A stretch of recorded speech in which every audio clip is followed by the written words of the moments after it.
The Hindu Kush, also called the Cemetery of Empires, is a mountain range that runs through Afghanistan and northern Pakistan. For centuries, it has been home to many different kingdoms and empires, but very few remain there today. In this series, we will take a cinematic tour of some of these lost civilizations and see what happened to the people who once called them home. Some of these settlements are little more than a pile of rocks with a sad story to tell. But others, like the fortress city of Buni, are so well preserved that they look like they were abandoned only yesterday. So grab your passport and get ready for an adventure, because we're going back in time to explore the ghost. Fortresses of the Hindu Kush. Here at the top of the mountains, life was hard. There wasn't much arable land, and the cold made it difficult for people to live there year-round. Despite the harsh conditions, several small kingdoms managed to thrive here throughout history.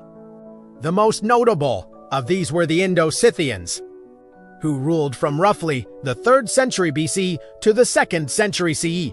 The Indo-Scythians were a nomadic people who came from Central Asia. They were expert horse riders and warriors, and they used their skills to conquer much of the Hindu Kush region. The Indo-Scythians were never able to fully control the area, but they did manage to establish several powerful kingdoms. One of their most famous rulers was King Azes, who reigned from about 100 BCE to 100 CE. He was known for his military campaigns and for minting coins bearing his own image. After the Kushan Empire fell apart, the Hindu Kush region was quickly absorbed into the growing power of the Gupta Empire. However, in the 6th century, a new threat emerged from the mountains. This time it was a people known as the Hephthalites, a nomadic tribe from Central Asia.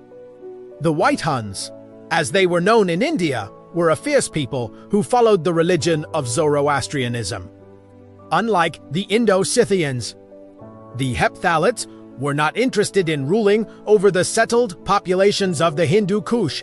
Instead, they preferred to live as warriors, pillaging on the riches of the kingdoms they conquered.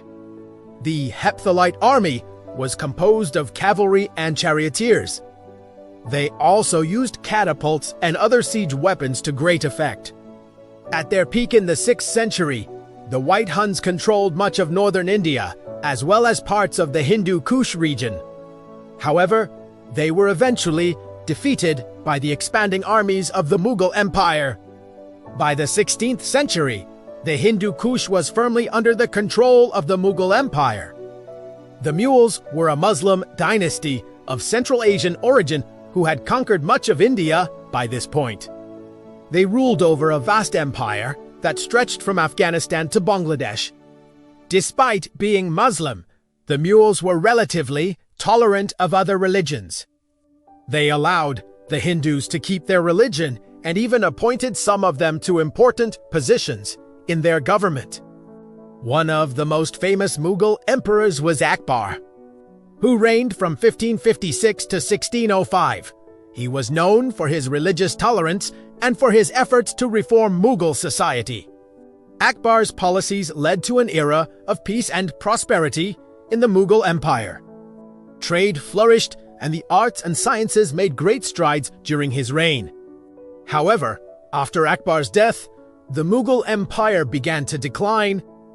It was a long and slow process that took place over several centuries. By the 18th century, the Mughal Empire was a shadow of its former self.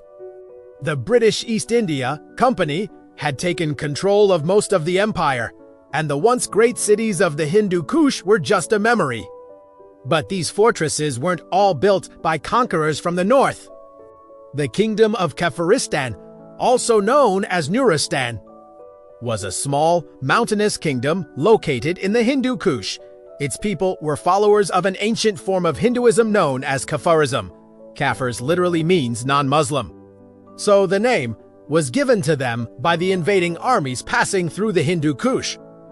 Because of their remote location, the kingdom was able to survive for centuries without being conquered by outside forces. However, in the 19th century, The Afghans invaded the kingdom and forced its people to convert to Islam.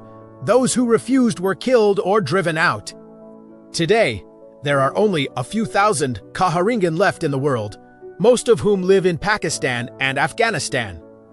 The kingdom of Kafiristan is long gone, but its people and their culture live on in the hearts and minds of those who remember them. In the next episode of Ghost Fortresses of the Hindu Kush, we will explore more of these lost civilizations and the secrets they hold. Make sure to stay tuned so you don't miss out.